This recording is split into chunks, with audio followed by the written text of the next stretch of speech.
없어서 여러분들 이 야베스의 복을 누리시기를 축복합니다. 오늘 이 시간은 야베스의 복을 누릴 자라고 하는 말씀 제목으로 함께 은혜 나누도록 하겠습니다. 인간의 실상을 보여주는 게 야베스입니다. 시간의 빠른 흐름 속에 살아가는 자, 그가 바로 우리 인생이죠. 그 흘러갈 수밖에 없는 인생 가운데 야베스의 실상을 보여주는 단어가 있으니 바로 고통이라고 하는 단어입니다. 야베스는 태어날 때에 아버지가 없었습니다. 아버지가 없는 서름은 저는 잘 모릅니다. 그런데 저희 아버지의 이야기를 빗대어 보면 저희 아버지는 돌도 되기 전에 아버지가 저에게는 할아버지시죠. 군산 앞바다에 배를 타고 가다가 배가 침몰하면서 그렇게 돌아가셨습니다.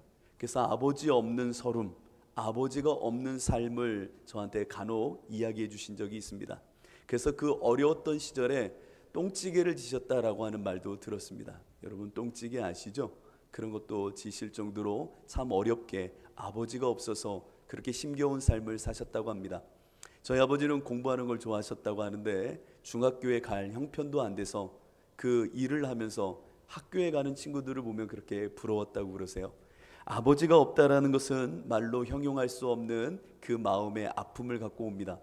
근데 야베스는 아버지가 없는 가운데 태어나게 됩니다. 당시에 아버지가 없다라는 것을 우리가 강조하는 이유는 아버지의 부재는 자연스럽게 모든 영역, 정치든 경제든 사회든 문화든 상관없습니다. 소외되고 또 그 가운데 버려진 자, 외면되어진 자가 된다는 상징을 갖게 됩니다. 그러니까 아버지의 부재는 소외를 말하는 겁니다. 어디로부터의 소외입니까? 사회, 문화, 공동체로부터의 소외, 그리고 그로 인한 아픔을 말하는 것이죠. 어머니는 이렇게 태어난 아들에게 야베스, 고통이라고 하는 이름을 선사하게 됩니다. 당신의 아들을 낳을 때에 큰 해산의 고통이 있었기 때문에 고통이라는 이름을 준 것이 아닙니다. 아니면 가난한 가정 형편 속에 살아갈 아이가 미안해서 고통이라고 하는 이름을 지어준 것도 아닌 것 같습니다. 아들 야베스가 마주해야 되는 그 평생의 존재됨의 상황이라는 것이 자기 숙명으로 다가온 이 고통이기에 이것을 받아들이라고 그 아들에게 야베스라고 하는 고통이라는 이름을 준 것 같습니다. 쉽게 말해 큰 탈 없이 그렇게 순응하며 살으라고, 이것이 너에게 주어진 운명이기에 그 운명을 고통스럽지만 받아내라고, 그 존재됨의 어떠함을 어머니가 그 아이한테 부여한 모습이었습니다. 여러분, 이것이 야베스만의 이야기는 아닙니다. 여러분들의 실상이고 이 땅을 살아갔던 모든 선진들과 이후에 우리 다음 세대의 모습이기도 합니다. 크든 작든 혹은 크고 작은 야베스들이 곧 인생이라는 겁니다. 그 고통의 크기가 어떠한지는 모르겠지만 이 땅을 살아가는 모든 사람들은 이 고통, 결핍을 벗어나서는 살 수가 없습니다. 이것이 야베스로 살아가는 우리네 인생의 본 모습이구나라는 것을 성경을 통해 우리는 보게 되는 것이죠. 결핍 혹은 고통이 있다라는 것은 인류에게는 어떻게 보면 원동력이 되어집니다. 결핍이 있기 때문에 결핍을 충족시키려고, 결핍 너머의 잉여를 만들어내려고 인생들은 그렇게 부단히 노력하며 살아갑니다. 사랑도, 학문도, 도덕도, 어떠한 인간과 인간의 관계도, 그리고 경제적인 성장도 이 결핍으로부터 원동력을 삼아 사람들은 그렇게 부단히 만들어내는 겁니다. 한번 생각해 보세요. 내 안에 결핍이 없으면 어떻게 삽니까? 결핍이 없으면 어떻게 사냐면요, 여러분들 가정 안에 있는 자녀들을 보면 됩니다. 그냥 삽니다. 문도 안 열어주고 삽니다. 그냥 삽니다. 목적이 없을 수도 있습니다. 결핍이 없으면 자기의 원동력을 상실하게 되는 게 인간의 모습인지도 모릅니다. 그리고 이런 결핍의 충족을 이룬 사람들, 그리고 빠르게 고통을 이겨내고 이 결핍 너머의 풍요를 만들어내는 사람들의 입에서는 이런 말을 합니다. 야, 그래도 나는 복 받았다 라고 말합니다. 왜? 결핍을 채웠기 때문입니다. 그럼 복이라는 것이 결핍을 채워지는 것인가? 이것을 여러분들은 예민한 영적인 지혜를 갖고 분별해야 됩니다. 그래야 하나님이 주시는 진짜 복을 누릴 수 있기 때문입니다. 여기서 여러분들이 영적인 감각을 깨워야 됩니다. 단지 내 결핍을 채우는 것, 하나님이 이 결핍을 온전히 마련해 주시고 이것을 채워내시는 것이 복인가, 이 부분을 염두에 두면서 다음에 이야기를 하나 들어보시기 바랍니다. 하루는 예수님께서 베드로를 데리고 제자들을 데리고 이제 산 위로 올라가시게 됩니다. 제자들은 복닥거리는 인생을 살았습니다. 예수님을 따라 살면서 배고픔도 겪었고 일상의 복잡스러움 가운데 어떠한 고통과 말할 수 없는 결핍의 삶을 나날이 살아왔습니다. 그러던 어느 날 베드로와 제자들을 데리고 예수님이 변화산이라고 하는 곳에 올라가게 되죠. 그곳에 올라갔는데 예수님이 기도하는 모습 가운데 놀라운 장면을 베드로가 보게 됩니다. 어떠한 장면이냐면 예수님이 변화되는 모습을 보게 되는 겁니다. 그 신성과 거룩함이 드러나게 되죠. 그러자 베드로가 그 장면을 이렇게 멀리서 바라보고 있는데 엘리야의 모습과 모세의 모습까지 이렇게 비춰지는 겁니다. 그래서 예수님께 베드로가 그 충만함, 자기의 결핍이 무언가 채워지는 마음속에 예수님께 말합니다. 주님, 여기가 좋사오니 여기에 장막셋을 치고 여기서 우리 함께 삽시다. 평생 여기에 거합시다 라고 말합니다. 땅 밑에, 산 밑에서는 충만함과 충족함과 자기 결핍은 너머에 그 온전함을 누리지 못했는데 와, 여기에 올라오니까 충만하고 무언가 부족함이 없는 이 모습, 그러니까 여기가 좋사오니 여기서 살면 어떨까요? 라고 예수님께 말한 거죠. 그래서 예수님 뭐라고 말합니까? 내려가자고 말합니다. 속히 내려가자고. 왜 예수님은 그 위에서 그 충만함 속에 결핍이 없는 완전함을 누리지 못하셨던 것인가 한번 생각해 봐야 됩니다. 누군가는 결핍이 채워져 복이라 말하는데 예수님은 그 자리에서 베드로와 달리 내려가야 된다라고 말합니다. 결핍이라는 것, 그것이 채워지는 것이 다 복이 아니라는 것을 여기서 보셔야 됩니다. 교회 안에도 결핍 때문에 나와 있는 사람들이 대다수입니다. 그러나 우리가 진정 하나님의 복을 누리길 원한다면 내가 갖고 있는 결핍의 모든 것을 걸지 마시고 결핍의 이유와 목적이 분명한지를 확인함으로 교회 안에 있어야 됩니다. 왜냐? 교회 안에는 하나님이 주시는 복과 인간의 탐심이라고 하는 것이 함께 공존해 있기 때문입니다. 탐심은 굉장히 하나님께서 싫어하는 우상입니다. 교회 안에 복이라는 이름 속에, 복이라고 하는 가면 속에 자기 탐심을 가두어 준 채 살아가는 신앙인들이 참 많습니다. 바울은 서신 2가지를 남깁니다. 다음에 서신의 글을 읽을 텐데 한번 들어보십시오. 에베소서에 있는 그리스도인들에게 바울은 글을 씁니다. 글을 쓰는데 그 마음의 엄중함으로 다음과 같은 글을 남깁니다. 너희도 정녕 이것을 알거니와, 여러분들도 알잖아요 라고 하면서 말을 꺼냅니다. 음행하는 자나 더러운 자나 탐하는 자 곧 우상 숭배자는 다 그리스도와 하나님의 나라에서 기업을 얻지 못하리니. 그리고 나서는 골로새서에서 또한 그리스도인들에게 다음과 같은 글을 남깁니다. 그러므로 땅에 있는 지체를 죽이라. 곧 음란과 부정과 사욕과 악한 정욕과 탐심이니 탐심은 우상 숭배니라. 이것들로 말미암아 하나님의 진노가 임하느니라. 여러분, 지금 이 바울은 누구한테 글을 쓰고 있어요? 그리스도인들에게 글을 쓴다고요. 그리스도인들에게 글을 쓰는데 너희들이 교회 안에 함께 모여있는 너희 가운데 탐심이라는 것이 가득하니 그 탐심은 곧 우상숭배라는 겁니다. 교회 안에 있으면 누구를 신앙합니까? 하나님을 신앙한다고 하는 사람들이 모여 있잖아요. 근데 바울은 말해요. 교회 안에 있으면서도 하나님을 섬기는 것이 아니라 우상을 숭배하는 자들이 있다는 말입니다. 오늘 우리 주사랑교회도 교회에 나와 있지만 예수 그리스도의 십자가의 은혜와 하나님께 나아감의 그 은혜의 신비를 안다고 말하지만 우상 숭배하는 자들이 있을 수 있다는 겁니다. 바울은 비그리스도인들에게 지금 서신을 쓰는 게 아니에요.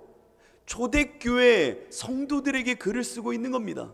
교회에 있지만 우상 숭배하는 너희, 그 마음에 탐심이 있기 때문에 우상을 숭배하는 것이고, 그 우상 숭배는 하나님과 멀어질 뿐만 아니라 하나님이 저주하시는 자가 될 수 있음을 기억하라는 겁니다.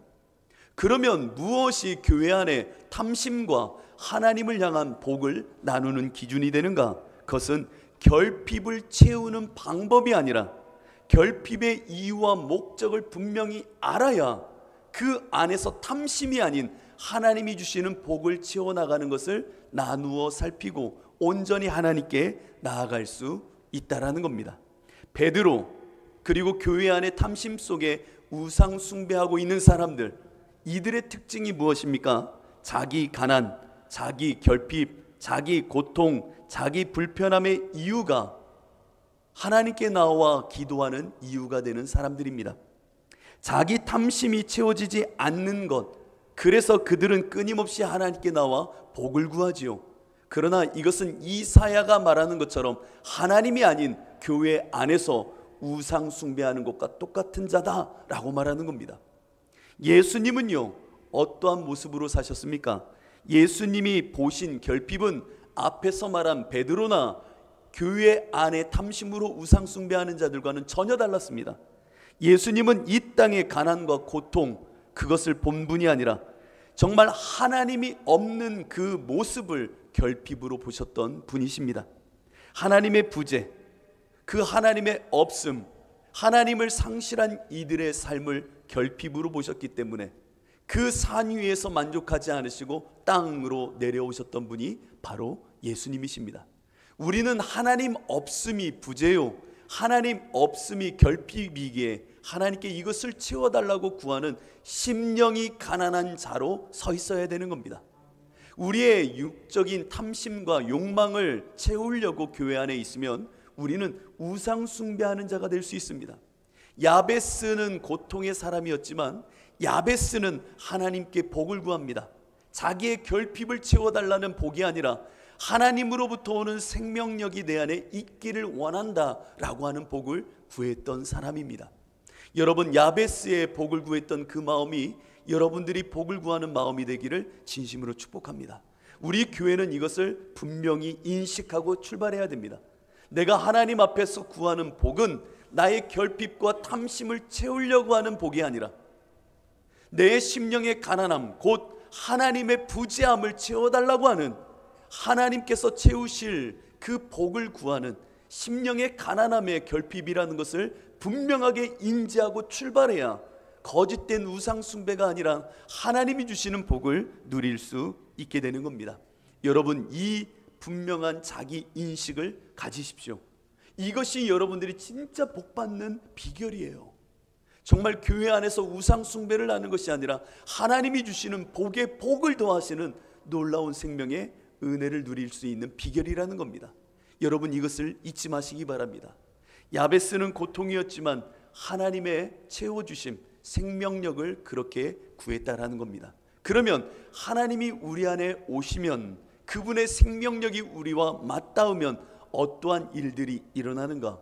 그것은 바로 복이라 명명하는 하나님이 주시는 복의 열매들이 더하여지게 됩니다. 이것이 여러분들이 이 시절에 누려야 될 은혜입니다.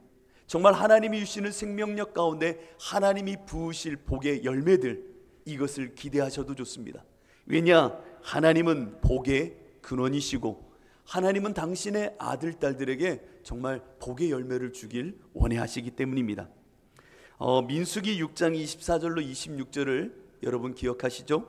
여호와는 내게 복을 주시고 너를 지키시기를 원하며 여호와는 그 얼굴을 내게 비추사 은혜 베푸시기를 원하며 여호와는 그 얼굴을 내게로 향하여 드사 평강 주시기를 원하노라 할지니라. 하나님은 복이시래요. 하나님은 여러분들에게 평강과 하나님이 주시는 복의 열매가 넘치기를 여러분보다 더 원하시는 분이라는 겁니다.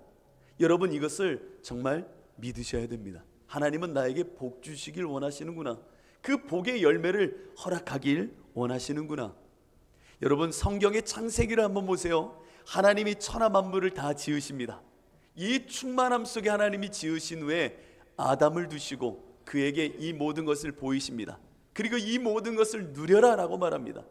너에게 줄 테니 모든 것을 누려라, 모든 것을 너의 복으로 삼으라 라고 말합니다. 그래서 창세기 1장 28절로 29절, 1장 28절로 29절을 보면 다음과 같이 기록합니다. 하나님이 그들에게 복을 주시며 하나님이 그들에게 이르시되 생육하고 번성하여 땅에 충만하라, 땅을 정복하라, 바다의 물고기와 하늘의 새와 땅에 움직이는 모든 생물을 다스리라 하시니라. 하나님이 이르시되 내가 온 지면에 씨 맺는 모든 채소와 씨 가진 열매 맺는 모든 나무를 너희에게 주노니 너희의 먹을거리가 되리라. 아멘이십니까? 야, 하나님이 복의 근원으로서 우리 가운데 임하시면 이 땅의 것들을 다스릴 뿐만 아니라 주시는구나 라고 하는 말씀입니다. 우리 하나님은요, 이와 같이 우리에게 행하시는 분입니다. 과거에만 그러셨던 분이 아니라 지금도 여러분들에게 이와 같은 일을 하시길 원하시는 분이라고요. 그런데 이 복을 받고자 원하는 사람들이 적다라는 겁니다. 여러분들 안에 하나님이 주시는 이 복이 넘치기를 원합니다. 이것을 진실로 믿으셔야 돼요. 여러분들의 삶을 한번 뒤돌아 보십시오. 내 안에 하나님의 복의 열매들은 무엇인가? 이 땅에 하나님은 복을 주시는 분이십니다. 이 땅의 원리는 강한 자가 반드시 성공하고 이기는 것이 세상의 대원리로 완전히 고착되어졌습니다. 그래서 약하고 무능한 자, 강한 자를 따라잡을 수 없다라고 하는 논리가 이 땅에 가득합니다. 이것을 여러분들은 신뢰하십니까? 이것을 인정하고 계십니까? 하나님과 복의 생명력으로 연결되어 이것을 뛰어넘어야 됩니다. 젊은 사람들은 이런 말을 해요. 이번 생엔 틀렸다. 여러분 이런 말 들어보셨어요? 이번 생엔 난 틀렸다. 야, 우리 아버지를 보고 어머니를 보니까 나한테 물려줄 건 없어. 이번 생은 틀렸다. 이런 말을 종종 해요. 거울을 보면서 자기 얼굴을 보며 아, 이번 생은 틀렸는데 하는 친구들도 있다고 그래요. 뿐만 아니라 개천에서 용은 날 수 없는 시대가 되어졌다라고 말합니다. 부모의 경제적인 부가 아이들의 성적이 되는 이 처참한 시절이 오늘 대한민국이 되어져 버렸습니다. 이와 같은 시절에 여러분들은 왜 하나님께 복을 구합니까? 하나님이 능하시기에, 하나님은 세상의 어떠한 이치와 자신들의 방식을 뛰어넘기에 하나님의 복을 구하는 것입니다. 우리는 세상에 맞대어 그들보다 더 빨리 무언가를 얻으려고 하는 것이 아니라 세상의 원리와 세상의 가치를 뛰어넘는 분이 하나님임을 우리가 알기 때문에 그 하나님이 주시는 지혜와 그 하나님의 일하심과 그 하나님이 역사하심 속에 우리는 이기는 자가 될 수 있기 때문에 하나님의 복을 구한다라고 하는 겁니다. 그러면 하나님을 의지하십시오. 하나님을 바라보십시오. 하나님을 절대적으로 신뢰하십시오. 나에 대해서는 절대적으로 내려놓고 하나님만을 바라보는 마음으로 달려가야 됩니다. 그 자에게 하나님은 복을 주십니다.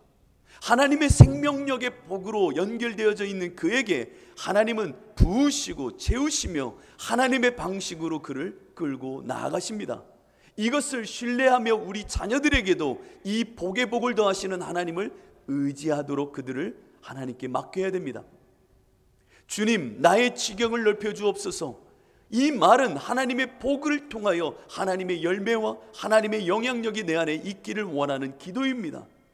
우리 교회 안에 있는 여러분들, 세상의 방식이 아니라 하나님 안에서 기도로 몸부림쳐 하나님이 주시는 영광과 그 지경과 하나님의 복을 더 누리셔야 됩니다. 저는 이것을 우리 다음 세대뿐만 아니라 여러분들이 누려야 된다고 말하는 사람입니다. 하나님이 주시는 방식으로 이겨보십시오. 하나님이 주시는 능으로 세상을 이겨보십시오. 하나님이 주시는 부의 소산의 풍성함이 얼마나 큰지를 여러분들이 물건도 하나님이 주시는 경제적인 풍요도 하나님이 허락하신다면 마음껏 받아 누리십시오. 주님이 여러분들을 권세 있는 자리로 이 땅에서 정치적인 높음으로 올려 세우신다면 그 자리까지도 올라가 보십시오. 하나님이 채우시면 가능합니다. 자신을 의지하지 말고 하나님을 의지하십시오. 이 복을 누리며 사는 자들이 정말 하나님의 생명력으로 연결된 사람입니다. 복을 터부시하지 마십시오. 저도 한때는 복을 터부시하던 사람입니다. 야, 이거 기복신앙 아닌가? 이거 번영신앙 아닌가? 그런데요, 여러분들 기억하시면 좋겠습니다. 번영신앙 혹은 우리 안에 기복신앙이라고 말하는 것 이해는 합니다. 그러나 복이 우리의 최고의 관심사가 되면 안 되지만 터부시할 필요는 없는 겁니다. 여러분, 이것을 잘 기억하십시오. 내 안에 복이라고 하는 것, 세상의 결핍을 채우는 것이 최고의 관심사가 되면 우상이겠지만, 하나님이 주시는 복 가운데 지혜와 하나님의 부와 권세와 능력을 얻는 것은 잘못된 것이 아닙니다. 하나님은 여러분들에게 이것을 통하여 하나님의 나라의 확장에 쓰시기도 하신다라는 겁니다. 여러분들은 이것을 아셔야 됩니다. 하나님이 주시는 지혜, 하나님이 주시는 부, 하나님이 주시는 권세를 누릴 만한 복된 자가 되셔야 됩니다. 저는 우리 다음 세대들이 이런 영향력 있는 세대로 자라나기를 정말로 원합니다. 저들 가운데 하나님이 지경을 넓히셔서 하나님의 생명력 가운데 인간의 결핍을 채우는 복이 아니라 하나님이 주시는 하나님 없음을 채워나갈 수 있는 하나님 나라의 사람들로 우리 다음 세대들이 쓰이기를 진심으로 원합니다. 여러분들이 그렇게 쓰임받는 사람이 되기를 정말로 원합니다. 그러면 하나님께 구하고 또 구하십시오. 하나님이 채우시는 것, 내가 마음껏 받을 만한 그릇이 되겠습니다. 내가 하나님이 채우시는 것을 누릴 만한 자가 되겠습니다. 그러면 여러분들 안에 한 가지를 기억하십시오. 여러분들 온유한 자, 조금 더 구체적으로 말하면 겸손한 자가 돼야 하나님이 그 지경을 넓혀 주십니다. 인간의 손에 부가 재물이 들어오면 만몬이 되는 것이 인간의 우상화의 습성입니다. 인간의 손에 돈이 들어오면, 부가 들어오면, 권력이 들어오면 금세 이것은 우상, 만몬이 되어져 버립니다. 기독교의 이단들의 대다수는 돈 때문에 타락했습니다. 여러분들 아시죠? 통일교? 다 기독교로부터 시작한 종교들입니다. 많은 종교 집단들, 그 이단들, 그들은 다 돈에 취해 만몬으로 빠져든 이상한 사이비가 되어버립니다. 그럼 교회 안에는요? 교회도 마찬가지입니다. 교회도 돈, 땅, 교회의 크기, 이 돈이 겸손이 없는 하나님의 생명력 안에 온유라고 하는 것이 갖춰지지 않으면, 교회 안에 돈이 들어오면 어느새 만몬을 숭배하는, 하나님을 저버리는 어리석음으로 빠져버립니다. 왜 목회자들이 타락합니까? 그 이유는 겸손함, 하나님 앞에 온유함을 갖추지 못한 채 그 손에 돈이 쥐어지기 때문입니다. 하나님은 그러나 분명하게 말합니다. 그 겸손과 온유를 갖춘 자에게 내가 땅을 기업으로 주겠다라고 약속하셨습니다. 여러분들, 그러기 위해서 늘 우리는 겸손, 온유를 갖춰야 됩니다. 큰 틀에서 온유는 하나님의 뜻하심에 내 지정의를 온전히 부인함으로 맞추는 것을 온유라고 말합니다. 십자가의 절정은 온유입니다. 십자가의 절정은 온유라고 하는 감정이 아니라 능력입니다. 십자가의 마지막 죽음은 온유를 갖춘 자가 순교자의 모습으로 그 자리에 올라설 수 있는 겁니다. 심령이 가난한 자, 애통한 자, 온유한 자로 예수님은 복을 말씀하십니다. 온유한 자는 십자가의 마지막 자리입니다. 내가 하나님의 뜻이면 내 감정과 상황과 여건과 상관없이 내 죽음으로 하나님께 드리겠다는 것이 온유입니다. 온유는 얌전한 것이 아니라 하나님의 뜻이면 내 모든 감정까지도 다 끄집어 내 십자가에 던져버리고 순교자의 신앙으로 올라서겠다 하는 것이 온유입니다. 이 온유가 갖춰질 때에 그 마음의 겸손이라는 것이 일어나는 겁니다. 그 가운데 하나님은 부라는 것을 부으시는 겁니다. 그 가운데 권세를 부으시는 겁니다. 왜? 만몬을 숭배하는 자로 타락하지 않게 하시고자 그것을 마련한 후에 부으시는 거라는 겁니다. 잠언을 보십시오. 잠언 22장 4절은 이렇게 기록합니다. 여러분 마음에 새기십시오. 겸손과 여호와를 경외함의 보상은, 겸손과 여호와를 경외함의 보상은 재물과 영광과 생명이니라. 여러분 이것을 기억하십시오. 그냥 스쳐 지나가지 마십시오. 지금 우리 야베스의 복을 누릴 자로 말씀을 듣는 겁니다. 여러분들 안에 겸손과 여호와를 경외함이 내 안에 살아 숨쉬면 하나님은 그 보상으로 재물을 주시고 영광을 주시고 생명을 반드시 주시겠다라고 약속하셨습니다. 이것을 누려야 됩니다. 내 안에 이것을 누리는 것이 최우선은 아니지만 하나님을 생명력 있게 연결된 가운데 그 온유로 십자가의 최고의 자리까지 오르려고 할 때면 하나님께서 그 십자가의 영광을 드러낼 수 있도록 여러분들 가운데 재물도 주실 것이고 영광의 자리에 올리실 것이고 생명도 주신다는 겁니다. 저는 이 하나님을 믿습니다. 이 하나님이 반드시 쓰십니다. 우리 교회 안에 십자가의 연단과 온유와 겸손을 이렇게 끝까지 하나님 말씀하신 이유는 우리로 하여금 하나님 쓰시려고 이것을 준비케 하시는 겁니다. 욥기 1장을 보십시오. 욥기 1장 21절을 보면 욥은 이렇게 고백합니다. 오늘 아침에도 우리 이병주 권사님은 욥을 읽으셨다고 합니다. 욥 고통의 대명사죠. 한번 보십시오. 욥이 얼마만큼 겸손한지를 보십시오. 이르되 내가 모태에서 알몸으로 나왔사온즉 또한 알몸이 그리로 돌아가올지라. 주신 이도 여호와시요 거두신 이도 여호와시오니 여호와의 이름이 찬송을 받으실지니이다. 여러분 여기에서 온유를 발견하고 계십니까? 저는 보고 있습니다. 내 인생은 알몸 적신으로 태어나 적신으로 돌아가는 자야 라고 하는 것을 아는 자, 정말 겸손한 자입니다. 여러분 이 땅에 태어날 때 여러분 알몸으로 태어났습니다. 상상하지 마십시오. 저도 알몸으로 태어났습니다. 여러분 알몸으로 태어나셨어요. 돌아가실 때에는, 하나님께 갈 때는 여러분 무엇 갖고 가십니까? 알몸으로 가는 사람들입니다. 이것을 분명히 알면 겸손해질 수밖에 없습니다. 이것을 알면 나의 실존과 상황과 한계, 야베스와 같이 태어난 자, 에노스와 같은 나, 한계에 지어진 나라는 것을 분명히 알면 겸손해질 수밖에 없습니다.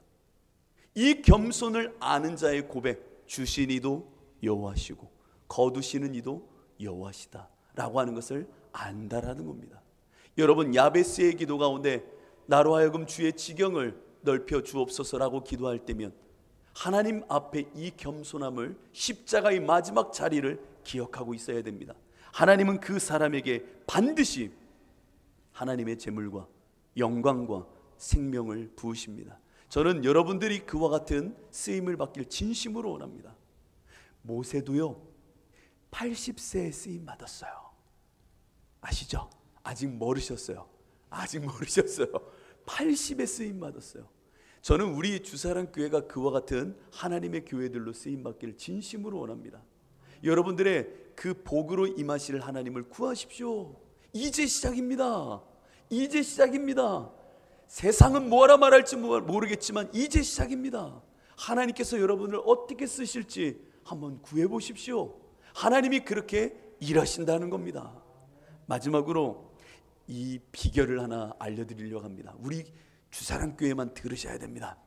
쓰임받는, 주께 쓰임받는, 진짜 하나님의 복을 받는 저만의 비기, 이봉규 목사의 비기, 그것은 바로 다음과 같은 말씀입니다.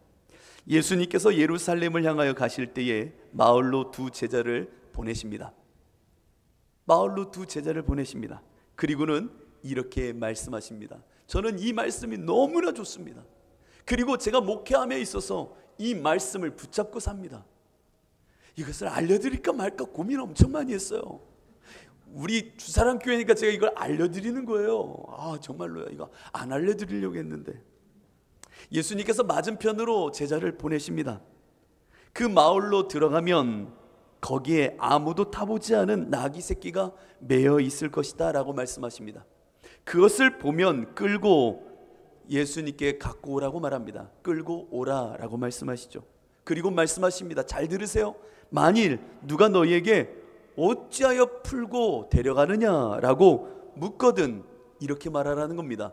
주께서 쓰시겠다 하라 하셨습니다 라고 말하는 겁니다. 여기에 놀라운 복의 비밀이 있는 겁니다. 주님께서 쓰시면요, 내 한계와 몸의 병약함과 내 경제적인 어떠한 상황과 지적인 모든 한계, 어떠한 묶임도 상관없습니다. 주가 쓰신다 하면 그 모든 것을 풀어놓아 자유케 하신다라는 겁니다. 하나님이 쓰신다 하면 나의 연약함은 상관없습니다. 하나님이 그것을 풀어주십니다. 네가 질병으로 아파하는가? 내가 쓸 자면 풀어주십니다. 하나님께서 나의 경제적인 상황과 지적인 한계를 갖고 있는가? 하나님이 쓰신다 하면은 그것을 풀어주신다니까요. 이것을 여러분들은 진리로 내 안에 받아들이시기 바랍니다. 주님, 나의 환난과 근심이 있습니다. 어찌 저를 쓰시겠습니까? 아니야. 내가 너를 쓸 때에는 풀어놓아 자유케 할 거야. 내가 풀어서 너를 쓸 거야. 네가 아파? 네가 경제적으로 어려워? 지적인 한계? 우겨쌈을 당하고 있어? 내가 풀어놓아 너를 쓸 거야. 하나님은 쓰실 때에 나의 한계 지음을 풀어주시는 하나님이십니다. 이것을 여러분들이 경험하셔야 됩니다. 그러면 하나님께 쓰임받고자 몸부림쳐야 됩니다. 하나님, 나의 한계를 넘어 주님이 나를 써주십시오. 주님이 그러면 그 모든 상황은 풀어주실 것입니다. 여러분 기억하십니까? 우리가 이 교회 오기 직전에 어디에 있었습니까? 강당을 썼습니다. 강당을 어떻게 구하게 됐습니까? 사실은 그 옆에 있었던 건물 2층을 계약할 수도 있고 알아보고 있었습니다. 그리고 앞선 목사님이 그 2층을 계약하는 것을 포기하면 우리가 2층을 쓰려고도 마음 먹고 있었습니다. 그때에 기다리는데 그 강당 주인 되시는 그 유치원 원장님이 전화를 하셨어요. 거기 앞선 목사님이 2달 고민 후에 그냥 쓰기로 하셨습니다 해서 우리는 캔슬이 된 겁니다. 근데 제 마음속에 전날 밤부터 이런 마음이 드는 겁니다. 어떠한 마음이냐면 본문의 말씀입니다. 주가 쓰시겠다 합니다 라고 하는 이 마음이었습니다. 그래서 제가 원장님께 잘 알겠습니다 라고 말을 건넨 후에 말 끝자락에 이렇게 이야기했습니다. 아직도 생생히 기억합니다. 원장님, 전화 끊기 전에 제가 한 말씀만 드릴게요. 제가 여기를 컨택하고 원장님과 이야기할 때에 이 말씀을 꼭 전했으면 하는 마음이 있었습니다. 그건 바로 주님께서 쓰시겠다 하십니다 라고 말씀드렸습니다. 그때 그분이 좀 엉뚱하잖아요. 뭘 내가 결정하는데 뭘 써? 내가 결정하지 뭘 네가 써? 근데 제가 이렇게 말했어요. 주님께서 쓰시겠다 하는 마음은 전하라고 합니다 라고 하자 그분이 갑자기 이렇게 말하는 겁니다. 그러면요, 우리 강당에 있는데 거길 쓰시면 어떨까요? 거기가 훨씬 넓어요. 그러는 겁니다. 그래서 가겠습니다 라고 해서 글로 풀려져 하나님이 풀어주셔 우리가 거기서 1년을 거했던 겁니다. 여러분들, 한계 상황 속에서도 주가 쓰시겠다 하면 풀어지는 역사가 있는 겁니다. 여러분 기억하십시오. 주님이 여러분들을 택하셔서 복으로 묶어 쓰시겠다 하면 환난과 근심을 벗어나 하나님의 일하심은 열려지는 겁니다. 이것을 맛보는 자가 얼마나 신앙의 기쁨과 감사와 감격과 하나님의 크심을 누리는지 모릅니다. 여러분들은 야베스의 복을 누릴 자들입니다. 이제는 이 울타리 안에서 마음껏 이 권세와 일하심을 약속하셨으니 이 복을 누리시라는 겁니다. 언제 누리실 건데요? 우리 교회를 향하여 하나님께서는 분명히 말씀하셨습니다. 내가 이제는 야베스의 때를 누리게 하겠다. 이 교회 안에 있는 여러분들에게 하나님은 이 복을 주시겠다고 합니다. 그러면 누릴 자로 이 3가지의 말씀을 기억하십시오. 기억하십시오. 하나님의 복을 구하자. 나의 결핍이 아니라 하나님의 복을 구하자. 아멘이십니까? 하나님의 복을 구하자. 하나님께서 쓰시겠다 하면 모든 것은 풀어진다. 그리고 늘 십자가의 마지막 자리 온유를 놓치지 말자. 나 겸손함으로 하나님이 내 손안에 무엇을 주든 이것이 우상이 되지 않도록 하나님께 나아가겠다라고 하는 이 결단을 놓치지 않을 때에 하나님은 여러분들을 통하여 반드시 일하고 역사해 주실 것입니다. 이사야 다음 말씀만 읽고 마치려고 합니다. 이사야 65장 16절을 보면 이렇게 기록합니다. 이러므로 땅에서 자기를 위하여 복을 구하는 자는 진리의 하나님을 향하여 복을 구할 것이요 땅에서 맹세하는 자는 진리의 하나님으로 맹세하리니 이는 이전 환난이 잊어졌고 내 눈앞에 숨겨졌음이라. 이 말은 무슨 말씀이냐? 하나님께 복을 구한다면 하나님께 구하라는 겁니다. 우상에게 구하지 말라는 겁니다. 여러분 이것만 기억하십시오. 복은 하나님께 구하는 겁니다.